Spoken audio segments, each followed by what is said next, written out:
বন্ধুরা, তোমরা তো ভালো করেই জানো যে তোমাদের দিদি ভাই নিজে কখনোই সাজে না, সাজাতে ভীষণ ভালোবাসে। এখন তো বিয়ে বাড়ির সিজন চলছে, তাই দেখো বিয়ে বাড়ির নিমন্ত্রণ এসে গেছে। আমার না, মানে আমার জায়ের। তো আমার যা এই যে দেখো আমার কাছে চুলটা বাঁধবে, আর এটা হচ্ছে আমার জায়ের মেয়ে।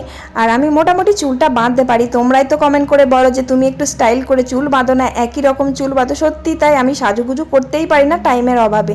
তো কেমন লাগছে আমার জায়ের মেয়েকে চুলটা বেঁধে দিলাম। তো সাজুগুজুটা আমার কাছে করবে না, ও নিজে নিজেই করে নেবে, কারণ আমার সময় নেই, কারণ আমি ভিডিও এডিটিং করি তার জন্য।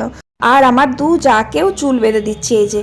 আর ছোটোবেলায় দেখো আমি সাজতে ভীষণ ভালোবাসতাম, আর সাজার জন্য কারো কাছে কোনোদিনও যায়নি। ওই যে স্কুলে সরস্বতী পুজোর সময় শাড়িটা পরতে পারতাম না, তখন ওই শাড়ি নিয়ে ঘুরে বেড়াতাম, কে আমাকে শাড়িটা পরিয়ে দেবে। পাড়ার জেঠিমারা তো লাইন লেগে যেত শাড়ি পরার জন্য, তো আমাকে কেউ শাড়ি পরিয়ে দিত না, আমি ভীষণ কান্না করতাম। তো যাই হোক, এই যে দেখো মোটামুটি চুলটা বেঁধে দিয়েছি, ফুল টুল দিয়ে দিয়েছি। তো কেমন লাগছে তোমরা কমেন্টে অবশ্যই জানিও, একটা লাইক করে দিও। বাই।